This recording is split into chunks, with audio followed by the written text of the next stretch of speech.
여호와께서 모세에게 말씀하여 이르시되 은나팔 둘을 만들 때 두들겨 만들어서 그것으로 회중을 소집하며 진영을 출발하게 할 것이라.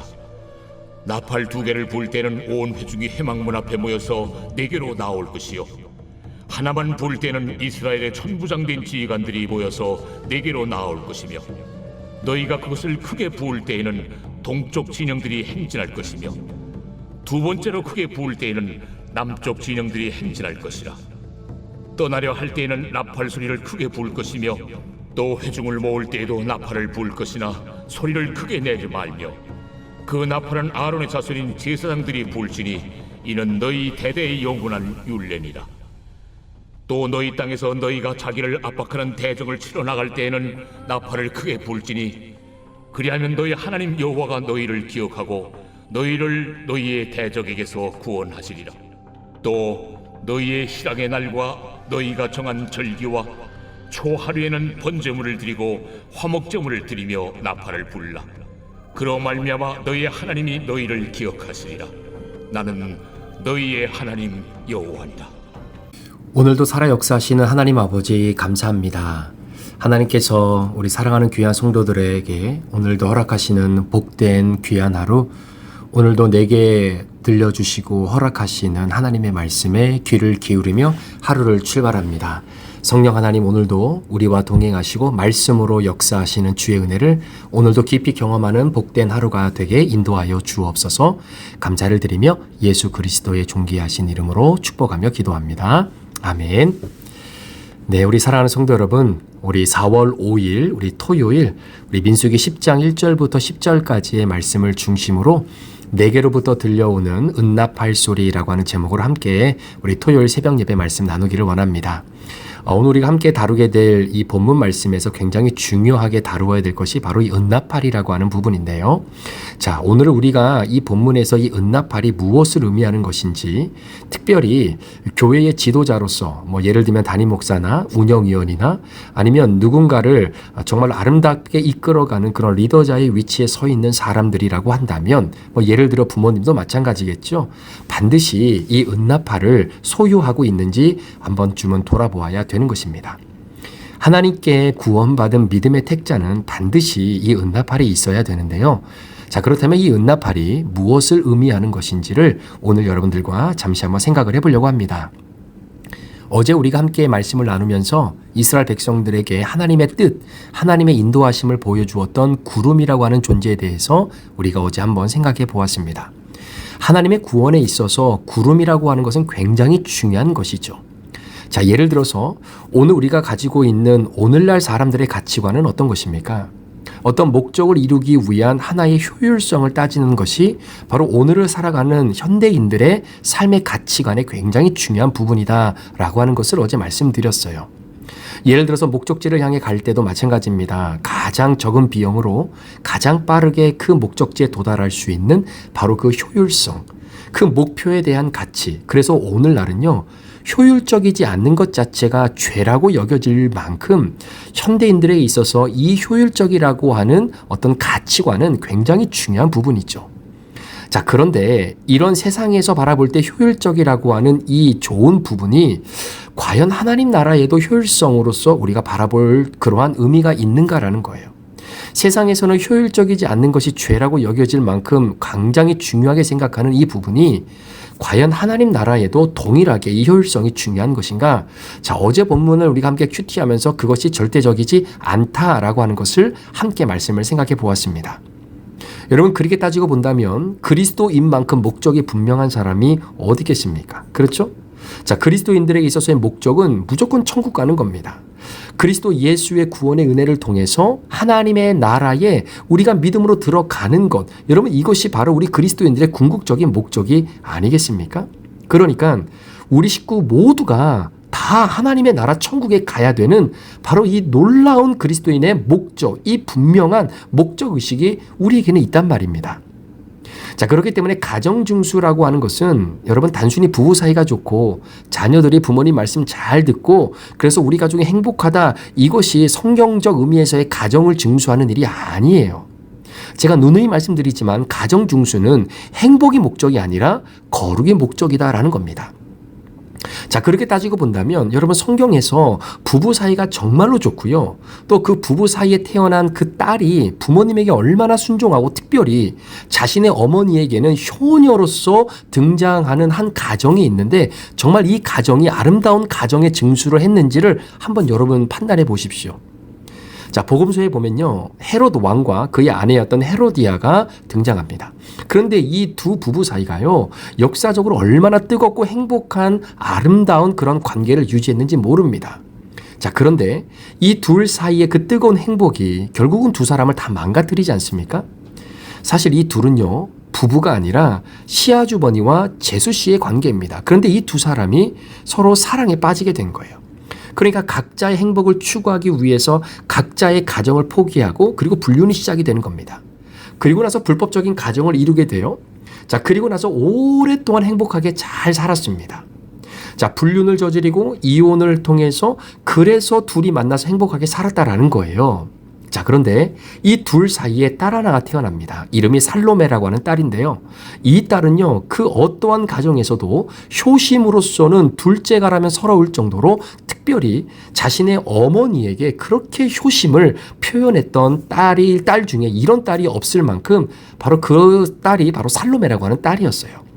자, 그러니까 이 딸이 어머니의 요구가 뭡니까? 세례 요한의 목을 베어서 쟁반에다 담아가 엄마에게 바쳐라. 이것이 엄마의 소원이었어요. 그러니까 엄청난 효심을 가지고 있었던 이 딸이 엄마의 소원을 들어주는 겁니다. 자, 보세요. 부부 사이가 좋았죠? 딸이 효심이 지극히 많죠? 그런데 가만히 따지고 보면 이 세상에서 제일 불쌍한 딸이 누구냐면 바로 이 살로메예요.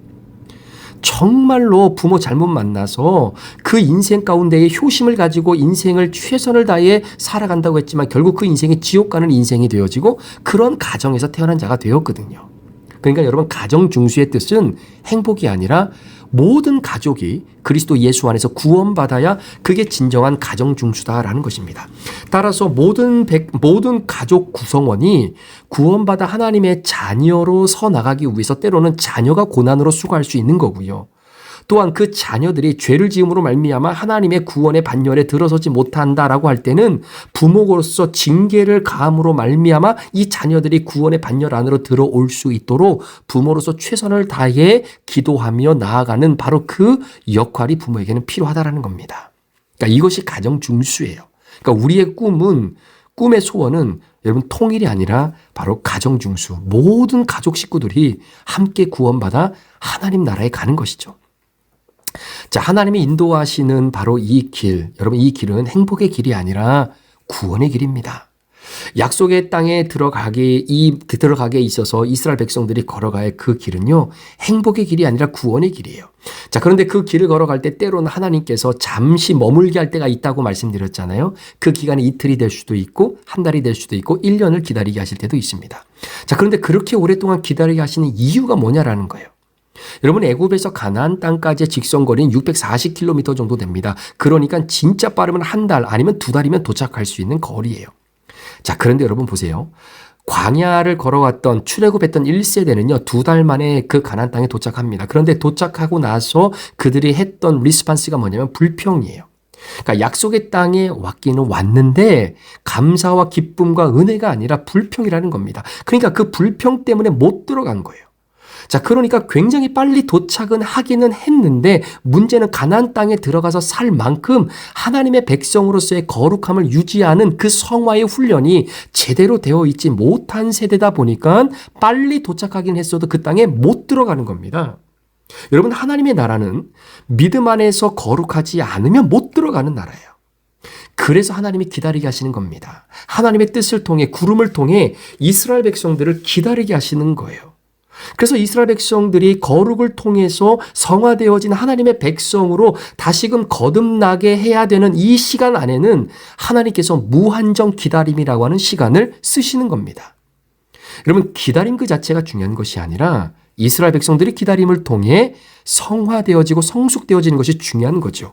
자, 그렇기 때문에 멈추라고 하면 멈추는 것, 이게 훈련이고 성화의 과정이고 거룩이라는 거예요. 자, 그런데 오늘 본문은 멈추는 것만큼 중요한 것이 뭐냐면 가는 것입니다.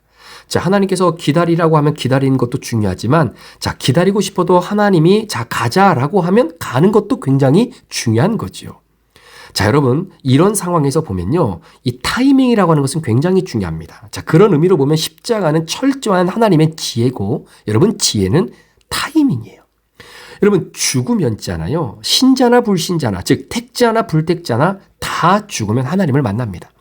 그리고 그때야 비로소 천국이 있다는 것을 불신자도 알아요. 그들의 눈에는 지옥도 눈으로 보이게 된답니다.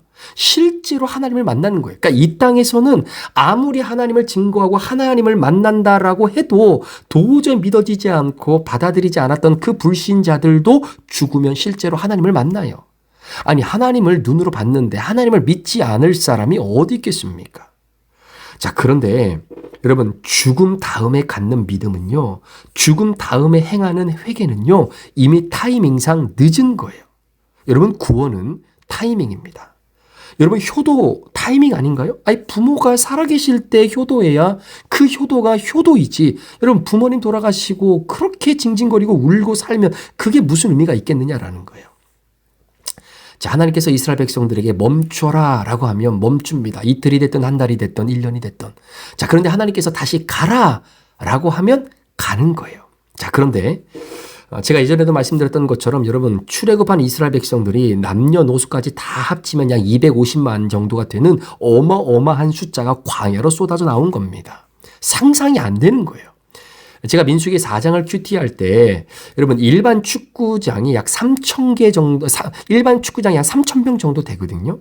그러니까 약 200만 명 정도, 250만 명 정도를 수용하려면 여러분, 축구장이 400개 정도가 필요할 만큼의 공간을 차지할 만한 어마어마한 숫자라는 겁니다. 자, 지금 이 거대한 군중이요, 그들의 중심에 성막 회막이 있어요. 그러니까 회막을 중심으로 200만 명 정도 되는 사람들이 둘러싸여 있는 상황에서 행진을 하고 있는 겁니다. 자, 그러니까 여러분, 이렇게 한번 생각해 보세요. 우리 뭐 아레나 스포츠나 아니면은 뭐 시카고에 유명한 가수들이 와서 이게 콘서트를 하잖아요. 뭐 유나이티드 센터라든가. 자, 그럴 때 그 콘서트를 한번 생각해 보세요. 아니면은 뭐 솔저 필드에서 뭐 콘서트를 한다고 한번 생각을 해 보십시오. 자, 보통 그런 솔저 필드나 이런 데 들어갈 수 있는 인원이 한 2만 명에서 2만 5천 명 정도 들어간다고 합니다. 자, 그런데 그 엄청난 메인 스테디움 앞에서 그 앞에서 공연하고 있는 그 공연자를 보는 맨 앞줄에 있는 사람이야 실제로 자신의 눈으로 그 가수의 얼굴을 보고 그 가수의 목소리를 듣는 거죠. 그런데 여러분, 그 가수가 공연하는 그 스테이지로부터 가장 멀리 떨어져 있는 곳에 앉은 사람은요, 자신의 눈으로 그 가수가 실제로 보이지도 않아요. 진짜 점처럼 보이고요. 거기서 말하는 육성은 들리지 않습니다. 진짜 고출력을 방출할 수 있는 그런 마이크로 시스템이 되어져 있어야만이 그 가수로부터 가장 멀리 떨어져 있는 메인 스타디움의 제일 뒤에 있는 사람도 실제로 가수의 목소리가 들리는 거예요. 자, 그러니까 2만 명의 가장 끝에 있는 사람은 그 사람은 가수의 육성은 아예 귀에 들리지도 않는다는 겁니다. 여러분, 2만 명이 모여있는 스테디움에서도 사람의 육성의 소리가 저 끝에 있는 사람까지 안 들리는데 여러분, 200만 명이에요. 200만 명. 여러분, 보이지도 않고요, 들리지도 않습니다.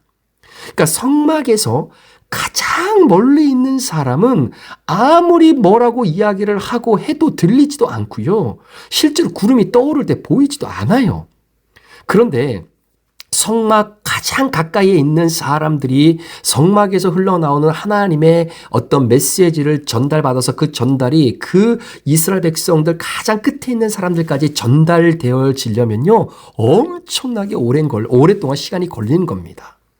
자, 그러니까 여러분, 타이밍이 굉장히 중요하다라는 거예요.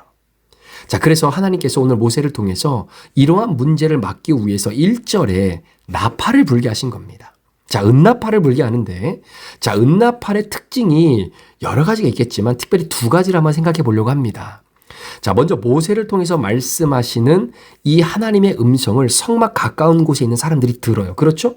하나님께서 모세를 통해 말씀하시는 그 말씀을 성막 가까운 곳에 있는 사람은 모세의 말을 들어요. 그런데 자, 이게 무엇을 의미하냐면 하나님을 믿는 택자인데 하나님의 임재와 멀리 있는 사람이 있어요. 자, 그러나 은나팔만 있으면 멀리 있어도 들린다라는 겁니다. 자, 그런데 들리기만 하면요, 이게 무슨 의미입니까? 하나님이 이제는 가자라고 하는구나. 야, 내가 더 머물러 있고 싶은데 지금 타이밍은 하나님이 이제는 움직여야 되고 이동해야 된다라고 하는 하나님의 이 뜻이 결국은 이 나팔 소리를 통해서 들려지게 되는 거니까 저 끝에 있는 사람도 나팔이 불려지면 이제는 출발하는구나. 그 타이밍을 맞출 수 있다는 겁니다. 자, 두 번째 특징은 은나팔을 만들어서 불기는 하는데 하나님이 인정하지 않으면 그 은나팔 소리는 그냥 나팔 소리예요. 자, 그런데 오늘 본문에 보니까 나팔 소리가 들리는 순간 이스라엘 백성들이 약 200만 명이 넘는 엄청 많은 사람들이 일사불란하게 움직입니다. 이유가 뭐냐면 나팔 소리에 권위가 있기 때문이에요. 권위가 있기 때문입니다. 자, 출발할 때 불어요. 2번 불면 회중이 회막앞으로 모여요. 하나만 불면 천부장들이 소집이 됩니다. 나팔을 크게 불면 동쪽 진영의 지파들이 행진을 하고요. 2번째로 크게 불면 남쪽 진영들이 행진을 하고요. 이런 모든 나팔 소리에 따라서 백성들이 움직이는 거예요. 자, 이유가 뭘까요? 나팔 소리에 권위가 있다라는 겁니다. 나팔 소리에 권위가 있다라는 거예요. 절대적인 영향력을 가진 그 이유가 무엇이냐면 바로 9절에 기록되어 있는 말씀처럼 하나님이 이 나팔 소리를 기억해 주신다라는 겁니다. 그러니까 너희가 이 나팔 소리를 불 때마다 내가 너희를 기억하겠다라는 거예요. 그러니까 이스라엘 백성들 입장에서 이 나팔 소리는 그냥 일반 악기를 통해서 나오는 나팔 소리가 아니라 하나님이 들으시는 소리라는 거예요. 그러니까 그 소리를 들으니까 일사불란하게 움직이는 겁니다. 여러분, 자, 여기까지 우리가 생각해 볼 때 일사불란하게 움직여질 수 있는 이 나팔 소리, 하나님이 기억해 주시는 나팔 소리, 여러분 이 나팔 소리는 다른 무엇이 아니라 바로 영적인 리더십을 이야기하는 거예요. 영적인 권위를 이야기하는 겁니다. 여러분 요즘 같은 세상에 여러분 교회나 가정이나 어떤 이런 단체나 공동체 안에 그 장들이 여러분 큰 소리 친다고 다 따라오는 시대가 아니지 않습니까? 여러분 예를 들어서 담임 목사가 그냥 큰 소리만 치고 가자라고 해서 성도들이 다 따라오는 것이 아니잖아요. 여러분 가정에서도 남편이나 아내가 정말로 큰 소리로 뭐라고 이렇게 소리치면 애들이 정말 숨죽이면서 따라오는 그런 시대는 아니지 않습니까? 여러분 영적인 세계는요 굉장히 민감합니다. 아무리 목사라고 하는 딱지를 달아놓아도 여러분 성도들이 움직이지 않을 때가 얼마나 많은지 몰라요. 자, 그러니까 성막 중심에 있는 사람과 성막에서 가장 멀리 떨어진 사람 사이의 거리는 엄청나게 크다라는 겁니다. 길다라는 거예요. 자, 여기서 말하는 이 거리는 육적인 거리가 아니라 영적인 거리를 의미해요. 자, 죄인이기도 하고 영적으로 어두워지기 때문에 영적으로 멀어지는 경우도 있어요. 그런데 영적으로 바로 서 있는 사람은 어디에 있든지 하나님과 가깝고 친밀함을 느낀다라는 겁니다. 자, 그러나 같은 공간에 있어도 여러분 하나님의 말씀이 팍팍 꽂히는 분이 있는 반면에 같은 예배 공간에 있어도 영적 거리가 굉장히 멀어서 안 들리는 사람이 있어요. 여러분 이거 굉장히 이상하지 않습니까? 그래서 사람이 하나님의 말씀을 들을 때 그게 내 말씀으로 들리고 사람을 구원의 길로 이끄는 것은 마이크 잡고 소리친다고 되는 것이 아니다라는 사실이에요. 자, 그래서 여러분 목사와 같은 저 같은 사람은 바로 이 은나팔. 자, 가정에서는 누군가가 한 명은요, 이 은나팔이 있어야 돼요. 그 은나팔이 불려서 들려질 때가 있어야 되는 겁니다. 그러니까 우리 소그룹에서 은나팔을 불어주는 사람이 있어야 돼요. 이것이 영적인 리더십과 영적인 권위다라는 거예요. 자, 그렇다면 그러니까 우리 공동체나 아니면 우리 가정이나 우리 소그룹에서 누군가가 이 은나팔을 불어주는 사람, 그런 영적인 리더십과 권위를 가지고 있는 사람이 영적인 은나팔을 불러주어야만이 그 은나팔의 소리를 듣고 지금이 하나님이 우리에게 무엇을 요구하시는 타이밍의 시간이구나 이걸 알 수 있다는 거죠. 자, 그렇다면 이런 영적인 리더십과 영적인 권위는 어떻게 가질 수 있겠는가? 어떻게 이걸 얻을 수 있는가? 자, 여러분 모든 사람들이 다 하나님과 가까이 있는 것이 아닙니다. 하나님과의 거리가 다 달라요. 어떤 사람은 큐티를 해도 그 말씀이 내 말씀으로 팍팍 들어오는 사람이 있지만 어떤 사람은 큐티를 해도 그 말씀이 내 말씀으로 안 들리는 분들도 있을 거예요. 자, 그런데 여기서 어떤 사람이 은나팔을 갖게 되었다. 자, 이게 무슨 의미일까? 한번 생각해 볼 때, 자, 이 사람이 은나팔을 불면 안 들리던 하나님의 말씀이 들리기 시작하는 거예요. 어떤 사람이 은나팔을 부르게 되면 이 말씀이 왜 나의 삶에, 이 말씀이 나의 말씀으로 해석해주는 그 은나팔을 불어주는 사람이 있기 때문에 내가 그 은나팔 소리를 통해서 다시 하나님께로 돌아갈 수 있는 바로 그 영적 권위를 가지고 있는, 영적 리더십을 가지고 있는 사람들이 우리 주변에 있어야 되고 그게 내가 되어야 되는 것입니다. 정말로 이 말씀이 왜 나의 삶에 나의 말씀으로 해석해주는 은나팔을 불어주는 사람이 없으면 절대로 안 들린다라는 거예요. 여러분, 하나님의 말씀을 내 귀에 들려지게 해주는 영적 권위가 어떻게 생기는가? 자, 하나님이 명령을 하시는데요. 잘 보세요. 왜 명령을 해주시는지에 대한 이유를 설명해 주지 않을 때가 굉장히 많아요. 자, 예를 들어서 하나님께서 아브라함에게 아들을 바쳐라 하고 이야기합니다. 자, 명령이에요. 자, 그런데 왜 아들을 바쳐야 되는지에 대한 이유는 빠져 있어요. 자, 민수기 9장에도 하나님께서 두 번째로 유월절을 지키라고 하시면서 그 유월절에 어린 양을 잡아서 뼈를 꺾지 말라고 하십니다. 그런데 왜 유월절 어린 양의 이 다리에 뼈를 꺾지 말라고 말씀하시는지 이유는 말해주고 있지 않다라는 거예요. 그러니까 하나님의 명령은 떨어지는데 그 명령에 대한 설명이 거의 없다라는 거죠. 자, 여러분, 이것이 굉장히 중요합니다. 굉장히 중요해요. 하나님이 명령하셨는데 명령에는 순종을 해야 되는데 근데 내가 왜 이 명령을 수행해야 되는지 하나님께서 명령 주신 이유를 나는 몰라요.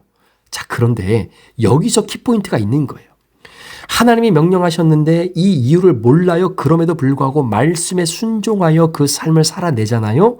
그러면 그렇게 순종하며 말씀을 믿고 살아간 사람의 삶 안에는 간증이 생기는 겁니다. 간증이라는 것이 생겨요. 자, 말씀이 떨어지고 명령이 떨어져요? 많은 사람들은 그 명령에 대한 이유를 모르기 때문에 순종하지 않습니다. 받아들이지 못합니다. 그러니까 여전히 그 말씀을 믿고 내가 믿음의 발을 내디뎌본 적이 없기 때문에 하나님께서 그 명령을 순종하는 자의 삶에 어떠한 은혜를 부어주시는지에 대한 간증이 없다라는 거예요. 여러분, 간증이 곧 은나팔입니다. 간증이 은나팔이에요. 여러분, 요즘 같은 세상에 정답 이야기하면 그 정답 듣고 다 따라올 것 같습니까? 아닙니다. 정답만 말하는 사람에게는 사람이 따라가지 않아요. 이 시대에는요, 사람들이 애틋하게 기다리는 한 사람이 있습니다. 누군지 아십니까? 하나님이 주시는 명령의 말씀. 그럼에도 불구하고 왜 이 명령을 주셨는지는 몰라도 내게 주시는 말씀으로 들었고 그 주신 말씀을 내가 믿음으로 살아냄으로 말미암아 전혀 계획하지 못하고 예상하지 못했던 하나님이 베풀어 주신 그 간증을 내 삶의 현장에서 경험해 보았던 바로 그 은나팔을 불어 보았던 사람, 그 은나팔을 들음으로 말미암아 저 사람은 저렇게 하나님의 말씀을 순종하고 그 명령 따라 믿음으로 한 걸음 한 걸음 나아갔더니 나는 걸어가지 못했지만 저 사람은 믿음으로 걸어갔더니 하나님이 이렇게 은혜를 주시고 이러한 간증거리를 허락해 주시는 거구나. 때로는 힘들고 어렵고 넘어질 때도 있지만 그럴 때도 하나님이 일으켜 주시는 그 하나님의 놀라운 간증을 저 사람은 갖고 있구나. 그 은나팔이 있단 말이에요. 그 은나팔을 불어주는 겁니다. 그 은나팔을 들었을 때 그 은나팔을 통해 나도 하나님의 말씀을 순종하고 가야 되겠구나 라고 움직여질 수 있게 만드는 영적 권위, 영적인 리더십. 어디까지 말씀을 살아냈냐라는 거예요. 어디까지 말씀을 살아봤느냐라는 거예요. 사랑하는 여러분, 이것이 오늘 우리에게 허락해 주신 은나팔입니다. 은나팔을 부를 때 그 은나팔은 하나님께서 기억하시는 소리고 하나님께서 기억하신다는 것은 하나님의 권위가 그 은나팔 소리 안에 있기 때문입니다. 마찬가지예요. 하나님의 말씀을 살아봤던 영혼들, 순종으로 그 말씀을 살아봤던 그 영혼들의 간증을 통해 들려지는 은나팔의 은혜, 그 은나팔은 하나님이 기억하는 소리고 하나님께서 책임지는 소리예요. 그 소리 들으시고 움직이시면 됩니다. 그 소리 들으시고 하나님의 타이밍을 맞춰서 함께 행진하시면 되는 거예요. 그 은나팔이 교회 안에는 목사가 있어야 되고요. 그 은나팔이 운영위원들, 우리 소그룹에는 소그룹 리더들, 여러분 가정에는 남편, 아내, 아니면 아버지, 영적 권위를 갖고 있는 사람들이 이 은나팔의 부름이 있어야 되는 것입니다. 소망하며 기도하기는 오늘 하루 저와 여러분의 인생 가운데에 누군가가 은나팔을 불러줄 때 그 은나팔의 소리를 들으시고 움직이십시오. 그리고 여러분들도 여러분들의 삶 가운데 하나님의 말씀을 살아냄으로 인해 내게 주시는 간증거리의 은나팔이 누군가에게 또 다른 움직임의 타이밍을 줄 수 있는 바로 그 은나팔의 주인공들이 되시기를 우리 구주 예수 그리스도의 이름으로 간절히 축원합니다. 기도하시겠습니다. 하나님 아버지, 오늘 하나님께서 우리들에게 너는 은나팔이 있느냐?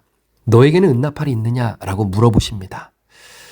나로 하여금 하나님께서 주신 말씀의 명령을 내가 머리로는 이해가 되지 않아도 순종함으로 그 삶을 살아내 봤을 때 하나님께서 주시는 놀라운 은혜의 간증들이 주여 내 안에도 날마다 쌓여져서 오늘도 애틋하게 그 은나팔을 그 간증을 불어줄 사람을 기다리는 자들에게 온전히 하나님의 권위가 담겨있는 그 은나팔 그 간증을 함께 나눌 수 있는 우리 귀한 성도들이 되도록 인도해 주옵소서. 담임 목사인 제 자신의 영적 권위가 다시금 회복되게 하시고 또 우리 소고로 리더들, 우리 팀장님들, 또 우리 운영위원들 이러한 영적인 권위와 리더십을 가지고 많은 이들에게 은나팔을 불러줄 수 있는 그러한 소중한 자들로 살아가도록 우리 성도들을 축복해 주시옵소서. 감사를 드리며 예수 그리스도의 존귀하신 이름으로 축복하며 기도합니다. 아멘.